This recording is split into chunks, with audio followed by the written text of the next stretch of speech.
I'm Chad Rutherford, And I'm Andy Kinnick. and welcome to NOCLIP Pocket Spiral into Horror. And today, we're going to be talking about World of Horror, a game that was, God damn you, was It's not developed. my fault. It is your fault. It was developed by Paweł Kosminski and was published by Yzbrid Games and was released in 2020 on Windows. But first, if you give us a like or a rating, it would be greatly appreciated. Uh, and also leave us a comment about how to pronounce these words. World of Horror is a deliberate throwback game, but done in the style of a roguelike. And it is interesting. Yeah, it's especially interesting because it is, in fact, a throwback game, but for some reason that feels really modern now Yeah. to do like a weird indie spin on like an old genre or an old aesthetic or something like that. So common, in fact, that you thought that Realms of the Haunting was an indie throwback. Yep. Go listen to that episode. That's called Engagement, Kyle. But yeah, this game is an indie throwback, and I think the one that we probably both thought of due to the art style and the fact that you can change color palettes around a little bit is probably Return of the Obra Dinn, potentially Downwell, which is also a roguelike. Those two games are what came to mind, at least with the presentation of this, though they aren't a whole lot like it. No. That's that. This was an interesting one for me because I read on the Steam page, essentially, that this was supposed to be a throwback to what I believe they refer to as 80s adventure games. But I've never played a game that plays anything quite like this. This is more of a new experience to me than I was expecting. Same. Yeah, it does feel like I feel like I've heard people talk about old computer games like that, and I've probably seen like footage of them, like a video essay or something like that. But I never really played any of those old like PC RPGs either. But you definitely feel the influence. Like you do have just like straight up like tabletop role playing stats and stuff like that. Yeah, the visual design especially, I think it's intended to mimic the look of games of that era, but also it like even puts the artifice of a fake monitor on screen as sort of a border, as a lot of games do when they use an atypical aspect ratio, which this does. But yeah, the other thing about the art style that I would at least mention is, as I mentioned at the end of the previous Pocket episode when we were introducing this game, takes a lot of inspiration from Junji Ito, and the game's little narrative arcs also borrow a ton from him as well. So it ends up being like a pretty obvious inspiration. There's even a character that's in one of the events that is just like a manga artist who wants your advice on some ideas, and they've just drawn a Junji Ito there. So I think it's not just safe to say, but like conclusive to say that his work was probably an enormous influence on a lot of what this game does. Yeah, it's really obvious. That in Lovecraft, obviously, as well. Right. They're right there on the sleeves. The right Absolutely. one and the left one. But yeah, I think they've done a really good job of capturing the feel, like of his aesthetic. And I think it being like a like, what, 1-bit like pixel art game really adds something or really gels with it. Yeah, it feels like, and the music adds to it too, I think. It almost made me think of like Pokemon Red and Blue, back when games were like lower fidelity and like your imagination had to do more heavy lifting. All you needed was a creepy song and a town with like a kind of creepy backstory, and it spawned decades worth of like creepypastas and urban legends about Lavender Town. Even further engagement, please go check out our episode on Pokemon Black, the creepypasta. But yeah, people's imaginations will do the rest. And I think this really made me think of that. There's something about the game that feels mysterious or like kind of like uncanny in a way that you can't really describe, or at least I can't. And I think the visuals and the music are what's actually causing that feeling. Yeah, I think there's a lot actually going on here, in my opinion, that is like it works a lot with the themes of the game in both how it's presented and also how the game itself works. That I think is really impressive. It feels like everything is really coalesced around a singular idea. And you mentioned Lovecraft. Lovecraft was obviously a big inspiration on Junji Ito. So that sort of goes hand in hand. But what they're both known for is writing things in the cosmic horror genre, which this game does. And we'll dive a little bit further into it when we talk about what actually goes on in the game. But one of the core sort of principles of cosmic horror is the idea of things that are unknowable, and things that aid in making something unknowable is making it difficult to discern. And so this old style aesthetic really helps with that kind of a thing. While the art takes a lot from the body horror of Junji Ito, these themes of there's a lot of technology themes. The game itself is set when the game would have come out in its like assumed time based on the aesthetic of it. So like in the late 80s. And a lot of that stuff sort of goes hand in hand. And so you end up with this world where the technology is a little bit evil, and also the old gods are there, plucked straight from Lovecraft and things like that. So I found myself really impressed, especially like when you also consider that it is a roguelike game. So it is a game where you literally don't know what's happening next because it's all determined randomly. I felt like this was just a really genius setup for this kind of a thing. Yeah. It's it's probably really impressive if you like dissected it all. Like it does really all work together. Like there's multiple endings to most of the mysteries. And some of them you just kind of don't solve them. There was one where I was investigating like some old like mansion on like a cliffside forest or something like that. Yeah. And I ended up finding my way down into like a cave, like a little ocean cove, and it was like, oh, it was just the waves making noise. You're done, on to the next thing. Yeah. You know, and like that kind of like it's weird in the moment, but I think it kind of adds to that like you never know what you're gonna experience next in this game kind of feeling. Yeah, and it plays into the roguelike part of the design as well, because it makes you want to go through and take different actions to get different endings for things. Like there's one that still is bothering me. There's a mystery that involves a gardener that you're looking for, and when you find him in the woods, he's in like a house and you have to get out, but there are living plants that are attacking him.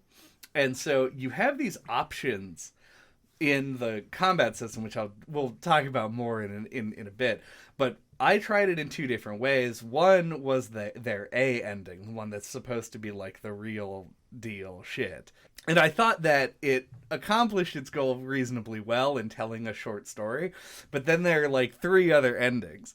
And I am dying to know what those are, because the second one that I tried was trying to get him out. And as far as I could tell, I didn't see how, with the action economy in the game, that was possible. And because I don't, there has to be some way to do it. It does make me want to like go back, and it makes me really curious as to like what the game does with each of those stories on each of those different endings. So I did find it to be pretty compelling in that regard. Yeah. I didn't really experiment. I only did like 2 runs. And I think I'd prefer it to stay more mysterious. Like but I am also curious how it works. I am kind of like I don't know. I feel like based on some of the endings I got, I feel like endings B and C are oftentimes just kind of like, oh, it ended prematurely. Don't know. Yeah. But I'd be curious if like there are any that have like 3 really cool different endings. It would be cool to kind of just dump a bunch of time into to seeing all the different paths, because it does feel like it's one of those games, kind of like West of Loathing or like Heaven's Vault or something, that it just feels like it has so much content in it. Yeah. Like, yeah, you feel like you could play it like 10 times through and not repeat content almost. Yeah, I don't know if that's true, but it feels like that. I want to talk about this sort of like in a way, but I want to go over what like the base mechanics of the game are first. Mm-hmm. But remind me if I don't come back to it to get back to this specific thing about the amount of content in the game. I will try to remember. All right, me too. With teamwork, we can maybe do it. So what do you do in this game? How would you describe the mechanics of it? So I guess it's as we mentioned, it has the framing device of like being on a computer. So I guess this is technically a second person game. Yeah. But so and it's kind of like themed like an old like RPG, like an 80s like almost like text kind of heavy RPG, but it's obviously like a cosmic horror thing as well. So you control a character, and you have like an apartment, and there's like a town that acts as like kind of a little hub area, and then you're able to like explore different places. You like launch little expeditions, and I guess assuming it rolls on a table and pulls up like a random encounter, and then certain things like progress the story, and you just have to solve 5 mysteries to get to a lighthouse to beat the boss at the end. Yeah, that's a pretty concise explanation, I would say. Because the roguelike elements of this game are not like in a lot, like roguelike is such a I don't know how you want to describe it, a loose genre. It's a heavy blanket you throw over top of a different game, and it suddenly gets a new genre. Yeah, it feels like a genre modifier sometimes, yeah. Because this doesn't play like many roguelikes out there, and the only thing that really makes it that is that there is permadeath. When you die, you go back to the beginning. And so, yeah, what ends up happening is you go through each of these mysteries, which tell you exactly where you need to go. There's no, like, mystery solving or pathfinding. It's just ushering you through a bunch of little scenes. Yeah, it's like almost kind of like a hex crawl in D&D, if you're familiar. It's almost as if you move into, like, a space, and it rolls some dice, and then like reads a thing off of a table. It's like you encounter a ghost or whatever, and then you have to fight it. Or yeah, some lady with a weird face. Yeah, you'll run into a lot of those, as it turns out. And it's interesting because like you do all this, and the other stuff that's in the game are entirely player driven. Like you can investigate other stuff to have more encounters to potentially get rewarded, but more than likely you will just be hurt by doing it. And then it also gets this little bit of resource management, because you have like money, and your health is kind of a resource in the game, and you can use your reason to cast spells to do stuff. And then there's a timer. There's a countdown. The Doom meter, which is basically if you let it fill, you lose the game. And I found this to be... I've beaten the game, like completed successful runs twice. Once on the skeptic difficulty, and then once on the cultist difficulty. And I know that there's like 2 above that, but I played through the game like 7 times on cultist before getting a win, and I was like, I don't think that in the time I have left I'm gonna be able to jam out another one on the next hire, because the game's actually, it's not real easy. I can tell you that much. It's not a complicated game, but you're fighting a lot of randomness, and so every run kind of comes down to how well you manage to avoid randomly losing half your health. Yeah, I can't really comment on the difficulty. I only played on whatever the second difficulty is after the That's beginner Skeptic, one. I Yeah, think. Skeptic. Yeah. I only played on Skeptic, and I didn't find it to be that hard.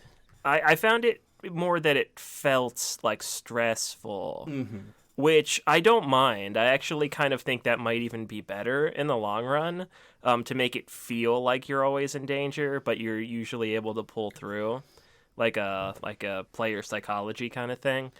But I found like it was usually like some kind of way to like regain health or reason wasn't too far away if I really needed it. Sure. I may have just gotten really lucky. No, no, I think that's probably just the Skeptic difficulty level, because I beat that one on my first attempt. Yeah, me too. And then the on Cultist is the one where it took me a bunch of different tries. There's a lot of interesting stuff, and this is actually where I'll come back to, because we can talk about like the combat and that shit after. I'll come back to the content in the game because it has a system that I don't like in it. And that is, there's an achievement block of squares that when you complete, you unlock additional, they call them cards, which basically is just, if you've ever played like Binding of Isaac, it's things that can randomly occur, but they're locked until you complete a certain objective.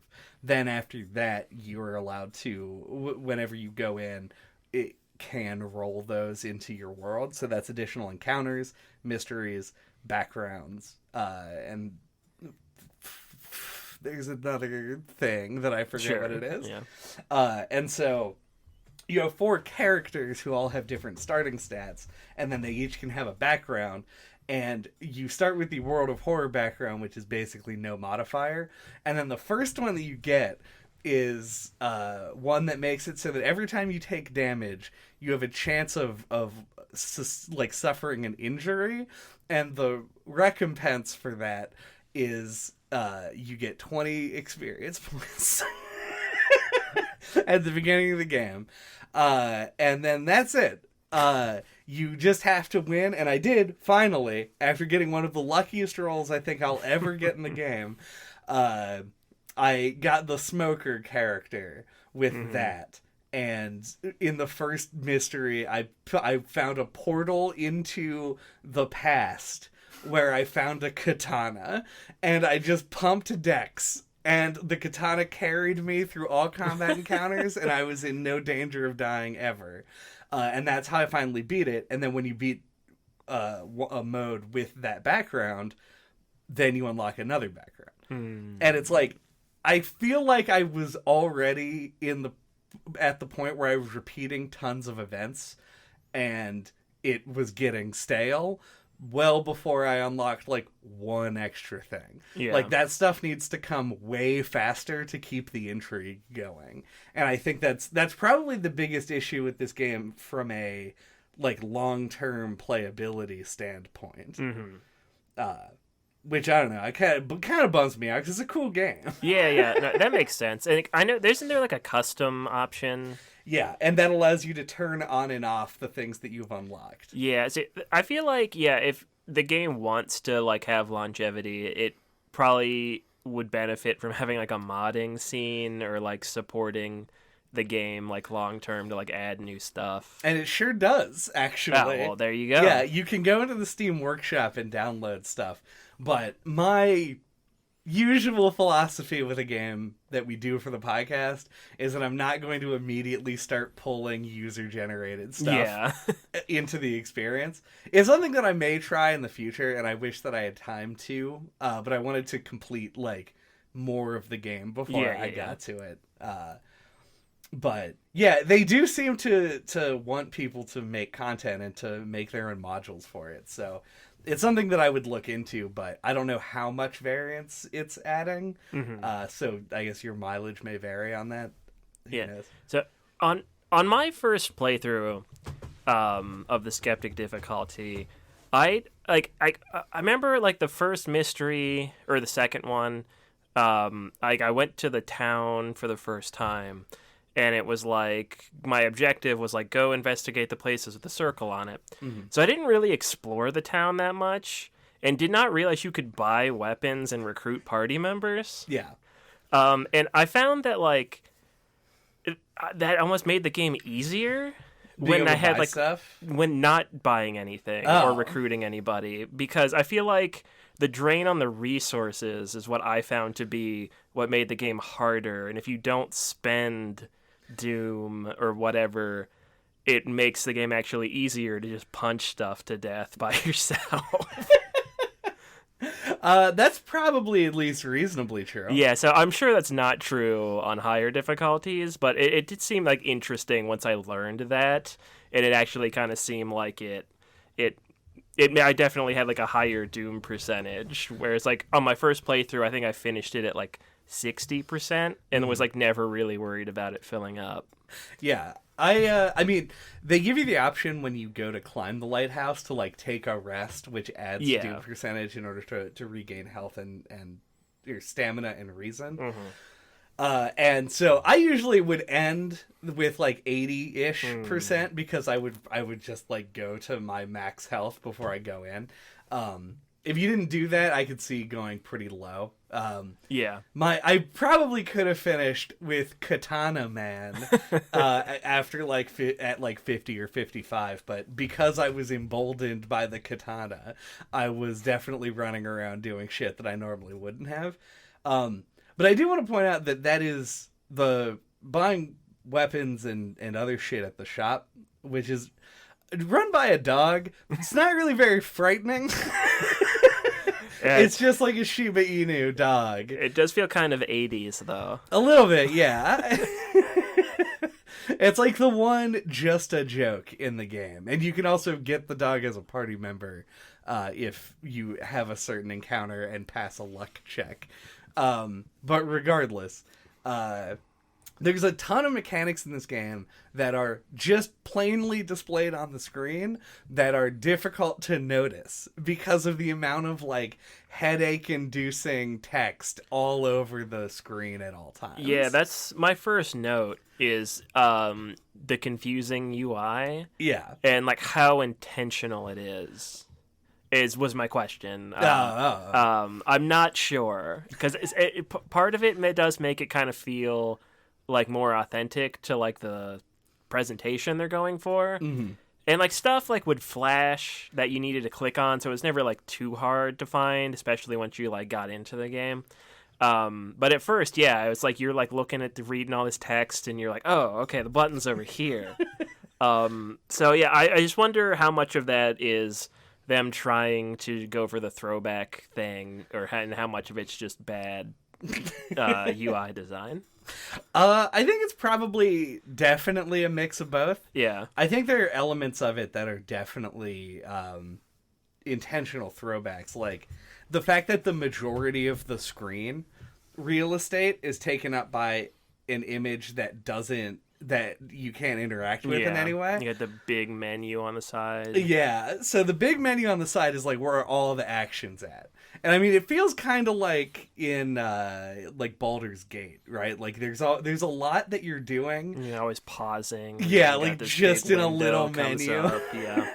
And it's not really the play space that you're paying all the attention to. But then there are other things like you said, the shops, recruiting people in the schoolyard, things like that. There's a ton of stuff that I never ended up even using. Because I would be like in the middle of something and then just forget to check it out. Like I never like went to the police station to exchange. I think it's like experience for funds, or maybe it's something else. I don't remember what you get for That was it. the one place I did go on my first playthrough for some reason. I don't remember why. Fun to pop by. Yeah. I only noticed it as an area on the map after an event where I ended up stealing a police officer's gun, and I was like, well, I don't want to go there. I think maybe with my stolen gun. I think maybe the mystery pointed me towards exploring it, and then while I was there, it was also like, you can do this stuff. That would make sense. Yeah. That's how I found out about the hospital. Which becomes a very important place to go when every time that somebody breathes on you, you get exposed ribs. It's not great. But there's also, and this is a question to you that I feel like the answer is just going to be no. When you go to an area, there's a little bar that's like a danger meter that is in between two other menus. And it's like that fucking big, and when you hover over it, it tells you like what the danger level is in the area and what that means. And I didn't find that until 4 hours into the game. I was on like my 9th run at that point, and it was like, oh, did you know that it's dangerous here? So you're gonna take a 1 point penalty to damage and like a 10% accuracy drop. And I was like, sure didn't know that. I did not know that. Yeah, and like I saw things referring to the danger level. Yeah. But I had no idea where it was being represented. I thought it was kind of an abstract thing. Yeah. But that's apparently not the case. Yeah, it's something that like it really highlights how much you take like design elements like this for granted most of the time. Like things are just not laid out in an intuitive way. Like like the danger meter is just like hidden basically. And like there's like the little at the bottom of the big menu on the side, TM. There's like a bunch of little tabs and they're very tiny. Yeah. And you know, some event might take you to a different tab and you don't even notice for a while, and you're like, how do I get back to the screen, or how do I access my spells, like it's kind of hard to like keep track of stuff. Yeah, and it's not particularly well labeled either. And like stuff pops up over the main screen, like different menus, and you're like looking back and forth sometimes. That are actual pop-up menus that you have to close individually, and stuff can keep happening in the back. Yep, and some stuff seems like you should be able to click on it and you can't. Yep. There was I remember being utterly stumped for an embarrassing amount of time, which for this particular instance means like 20 to 30 seconds, but that it was like click on a room in the mansion to explore it. And I was like... It's got this little floor plan. Yeah. I did that one too. That replaced the thing in the bottom right, but the screen had doors on it, and I was like clicking on the doors like an old woman not knowing how to check her email on an iPad.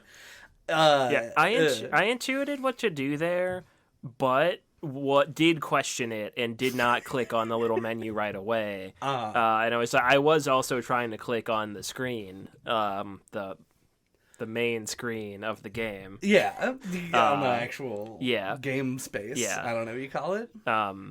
The in-universe computer screen. And yeah, but then I did eventually just clicked on the things and I was like, oh, okay, this is what I thought it was. But yeah, I definitely questioned it. Because it doesn't look like a floor plan. It just looks like black squares with some white lines on them. Yeah. There's a forest dungeon as well, and all of those are literally just icons with trees on them. I was like, is this fucking Minesweeper? I don't know what I'm doing. Yeah, I mean, this is a bad comparison, but it just kind of popped into my head. So I played the tutorial. The scissors one. Yeah. Run or whatever that they recommend that you do first, and it doesn't really feel like the best tutorial. It does introduce you to like some of the mechanics, like mainly combat, but then you get onto the skeptic difficulty, and it just feels like everything you encounter is like different for a while, and like works differently. And there was almost something, the comparison that just popped in my head was to something like WarioWare, which is a bad comparison, but I mean it in the sense that like every time like I got to like a new mystery or like, even just a new screen, it was like I had to figure out what to do. And once again, that almost kind of adds to the old game mystery kind of feel, like where when you were young and you played a game, especially like some old like NES, Game Boy, Super Nintendo kind of games where like game design wasn't really nailed down as much. They could feel really obtuse, and like because you were a kid, you would spend like hours and hours playing them, and then you would finally figure a thing out, and it would feel like, oh my god, this seems so mysterious and cool and rewarding, you know? Like, it almost kind of tapped into that feeling for me, where it was like every little thing was new, and I don't know if you relate to that at all, but like it gave me that kind of a feeling that kind of added to the overall tone for me. I mean, I do. I think the biggest thing that I relate to there is going into what we now know is the game proper. and going, wow, this is entirely different than the thing that they told me was going to teach me how to play the game. Mm-hmm. There are, in fact, like, mini dungeons within the main game that play like the tutorial. Yeah. So it's like if you went into a Zelda tutorial and they were like, do an ice block puzzle. That's basically Zelda. Anyway, welcome to fucking Lon Lon Ranch. And you go, wow, this is entirely different than what you were just showing me. And they're like, just you fucking wait. We got... You do the whole tutorial thing, and then you boot up the main one, and it's like, oh, you have this apartment and all this stuff you can do in it. Here's this town with all these shops. You're like, oh, okay. So yeah, I think like it does kind of translate a little more than maybe I implied. But, like, it is weird that, like, you think it's going to be more specifically like the tutorial, and then it adds all this other stuff in immediately. Yeah, it went from, for me anyway, it went from, like, being shocked at the fact that it felt very different to what I thought. I don't know, I think I was disappointed originally because I was like, I feel like I am fucking groping in the dark right now and have no fucking idea what's going on. But then... once I got into it, I was like, I'm actually very glad that this was different, and I think they really just need to change the tutorial. I think the tutorial needs to be updated to include more things to show you, rather than being a pretty good self-contained mystery. I think it would be better if it was a weak mystery that just had... more instructive stuff, because I ended up really liking what the main game gave me and was not prepared for it by the tutorial. They should just tell you to try it first and then do the tutorial to learn combat. Yeah, I almost feel like they should just reframe it and not really kind of refer to it as a tutorial, because like I kind of like that the main skeptic difficulty was so different.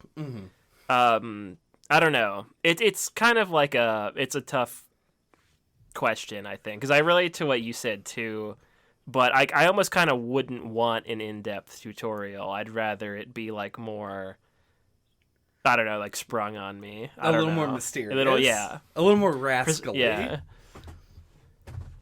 Wabbit. Anyway. I just feel like that fits the tone better. It does. To kind of just drop you in. And the whole theming of it as an old computer game. Yeah, and like it almost like the contrast too. Like it's just like the tutorial presents you one thing, and then the main game is like different. Also, the tutorial like contains like a weird anime tutorial imp thing, which I found strange, kind of very funny, like in a way that I think it was probably an intentional joke that just landed, because you're in this game that's supposed to be a horror game that presents you with these unspeakable horrors, and it opens with like a fairy with big anime eyes and is like, here's the tutorial, this is the button you press if you want to find a branch to hit a guy with. And I go, oh, thank you. And then you go into the main game and your tutorial anime lady is nowhere to be found. It was the scariest thing that ever happened to me. Yeah. Do we briefly want to talk about the actual combat system? It's not a very in-depth system, but I do really like it. I don't know that I'll have a ton to say about it, so you can lead off. Okay. I definitely don't have a ton to say either. It's just, I think worth mentioning. This is definitely a combat system that exists in other games that I just don't fucking know. But you have like a timer bar that you fill up with different actions. I was really sort of disappointed after, like, I spent like 6 hours with this game-ish. And during that time, I felt like I had exhausted all of the different things you could do. And I was sad that, one, inspecting the enemy rarely gave you information that was actually all that helpful. And that sort of the best thing to do was just find a weapon that deals any amount of damage and just hit them a lot. I would do like the set up the attack, then into a heavy attack, then into a light attack, depending on what weapon I was doing. Mm-hmm. And just doing that kind of got me through a lot of it. It extremely got me through in Katana Man's playthrough. Mm-hmm. But it has a lot of really interesting options that I think probably on higher difficulties would be more interesting to explore. Mm-hmm. But I like the idea of it a lot. I just wish that some of it was more implemented, more useful. Yeah, I agree. Yeah, I like that there was like you had to do a different thing against like ghosts because you can't attack them. That was I thought cool, and I don't know. Yeah, like I like that you could ready an attack and it would guarantee it would hit. Yeah, like it's basic stuff. Like I think it was serviceable with like what you said, like some interesting ideas that don't really feel like they get to shine. Right. That yeah, I at least I also felt like I rarely ever used them. Yeah. There's a system in the game that this is if you listen to this before you played the game, this is the thing that we're leaving a mystery for you. The combat rituals I was never able to complete ever. Mm-hmm. You press the bow or clap button 5 times, and then after the combat round ends, it goes, you got 3 of them right. And you're like, what 3? So I guess I've devised a strategy that will allow you to figure it out in at most 5 attempts. And it's pretty easy to do if you think about it. But I'm not going to tell you. Figure it out yourself. Or don't use the combat rituals. They don't fucking matter. Maybe later difficulties, you're like, oh, I got to find out what my combat ritual is this game. Otherwise, I'm totally fucked when I get to Omega level Jeeves. Who's gonna kick my ass? But I don't know. I never found it to be like a necessary thing. Now there was a quest where I had to do a ritual like that, but like I never even attempted to use it in combat. Oh yeah, Yeah. I mean that's actually a separate thing. They use the clap bow system as a ritual thing in the game multiple times. Yeah. So, anyway, yeah, that's the combat system. I like the little timer-based system that does scale off of your stats. Yeah. It's kind of neat. I don't know. I wish it was a little bit more... I wish that some of the options did more than they do currently. Yeah. Yeah, it feels like... I feel like the fact that like you won't always have a weapon like muddies things. Like it feels like they couldn't lean on the combat system as much, so it's not as fleshed out. Yeah, is what it feels like to me, but that's speculation.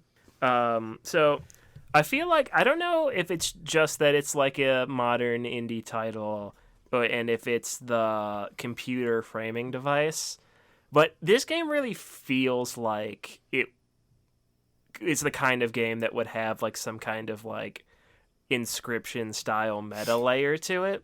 I would agree. You agree with this? You agree with it? I do agree with this. I think, yeah, I think that it would almost be going too far to have it because the game already has so many meta layers stacked up, being a computer simulation and also a throwback game to an older time with the cosmic horror thing. I would love to see it. But I don't know. Yeah, I mean, obviously, all depends on implementation. But like, it seems like the kind of thing where like you'd be playing it for like hours, and then you would like something would happen and like you would end up being able to like minimize the game and have access to the computer desktop and like some kind of like crazy shit would happen, like that style of thing. Yeah.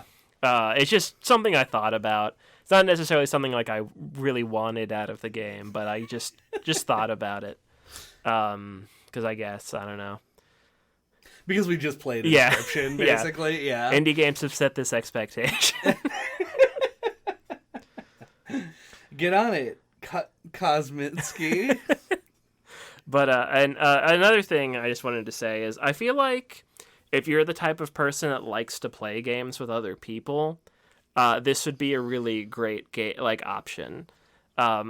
It's like very like segmented, like multiple people can participate and like make decisions. There isn't a lot of like fast reaction based stuff happening, so you can like leave the screen sitting and like talk about whatever while you're playing. Like, it feels like it would be like a really fun game to play with a friend or whatever. It's like the kind of game that, like, if we weren't doing this podcast, I think would be like a slam dunk, like, to play together. I would agree. And yeah, as far as I remember, just to follow up on one point there, I don't think there's like any dexterity based things in the game. No. Like, I don't think you have to like be able to click or move fast. So it is a good game for that scenario, or a game to play if you're like real drunk, or if you have like a motor disability, I guess. Such as being very drunk. No, I agree with that. I think it would be it would be an interesting game, and we could try this with our friends to just bring up and be like, hey, look at this. Oh, what is this? And then you show them that in the way that we do with like Home. Right. Yeah, and it can be completed very quickly. Yeah. Usually unsuccessfully, which is the best part. Yeah, I have one last thing, but I feel like it's just going to prompt final thoughts, so I guess I can ask it. Oh, perfect. But do you feel like this game is, like, missing something? Like, I can't quite put my finger on it, but, like, I feel like the game left me, like, wanting for, like, something a little bit more out of it that I don't really know what it is. So... Yeah, I pose you that question. I think that, to me, like, I spent a decent amount of time with this, and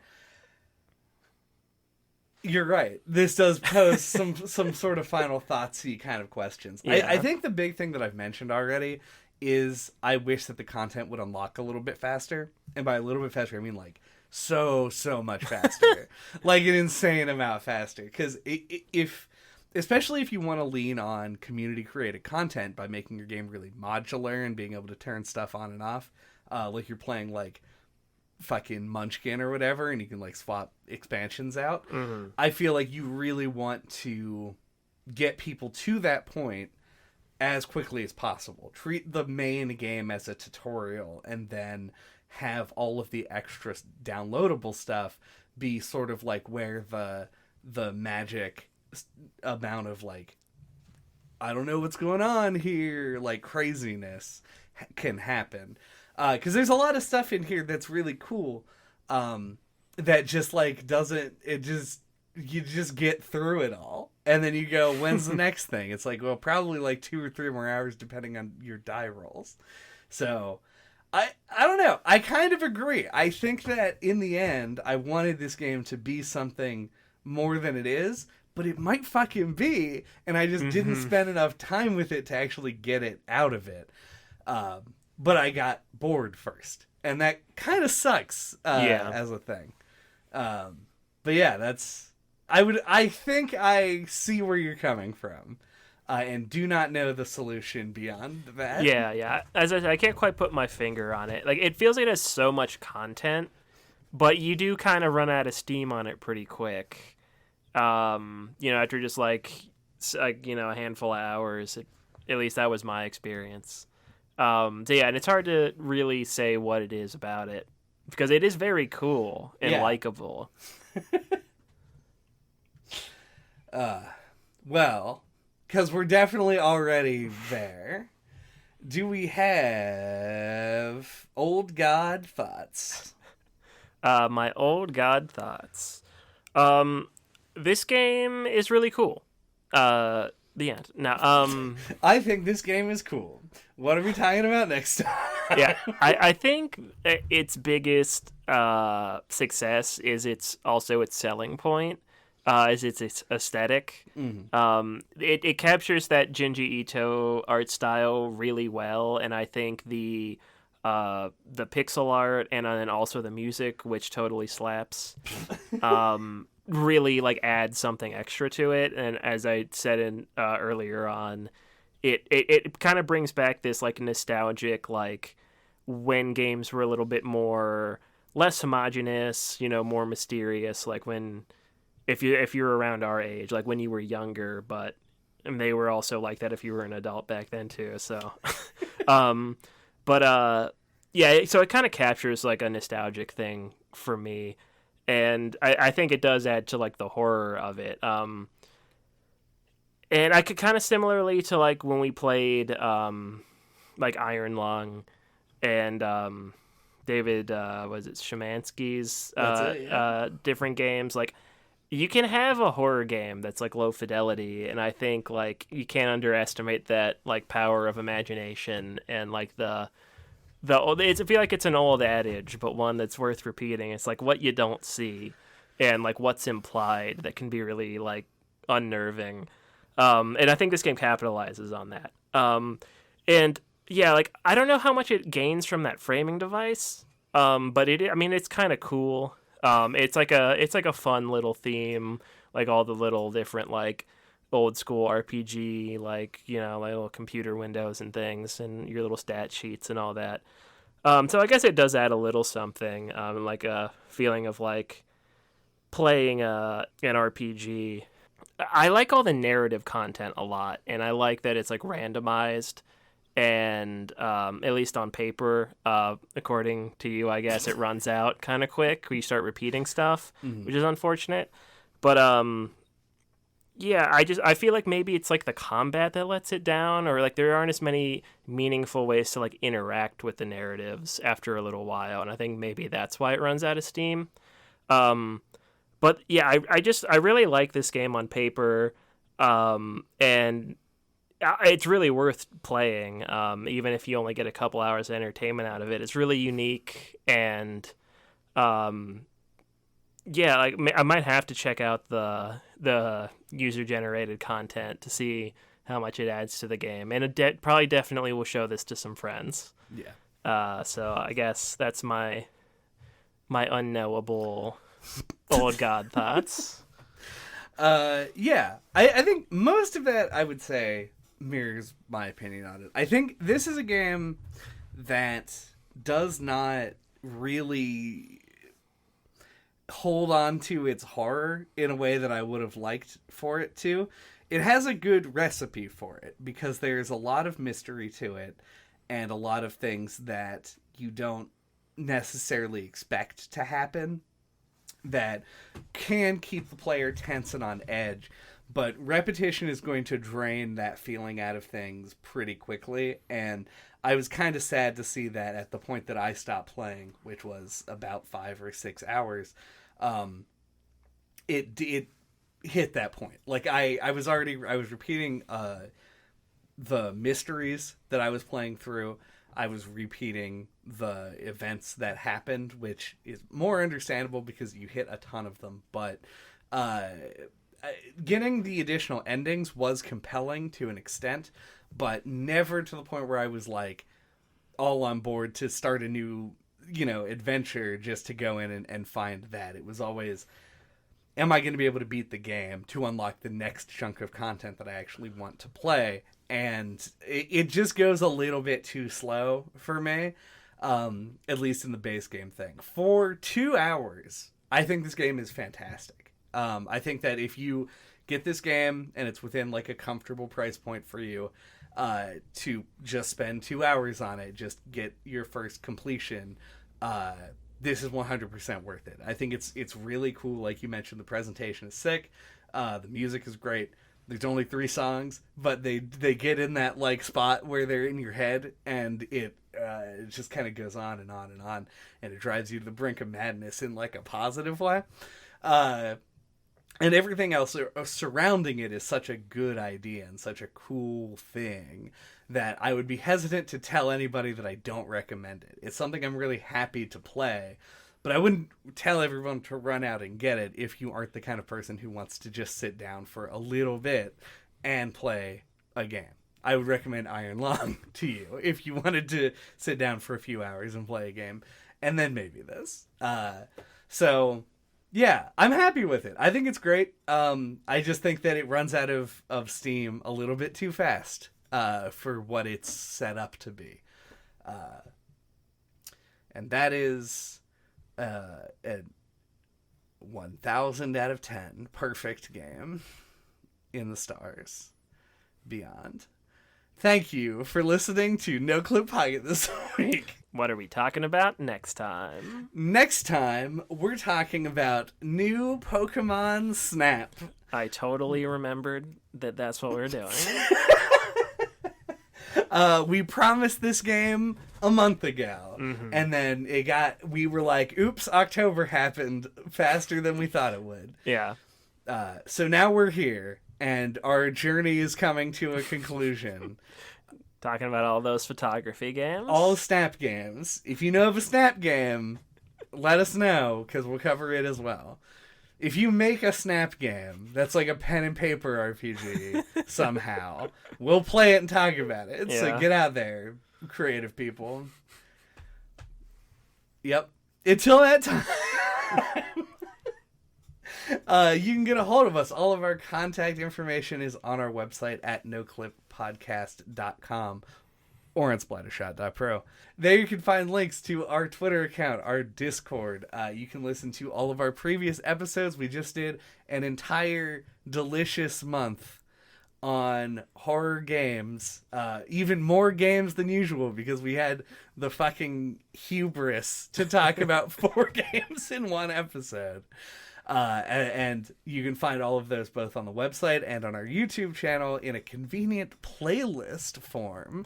Yeah, and also, not at all a horror game, but this made me think a little bit of Sorcery.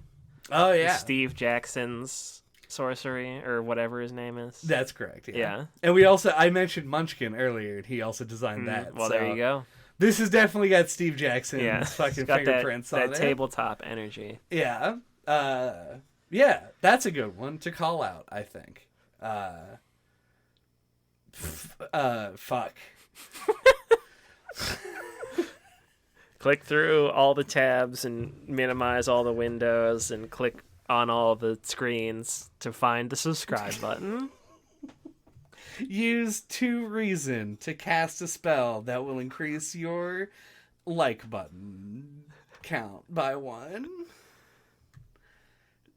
Go to take a bath, but then have all the water be horrible eldritch oil and have to take a bath with bottled water in the comments section. Study the ancient runes left by other commenters in the comment. Goodbye. Goodbye.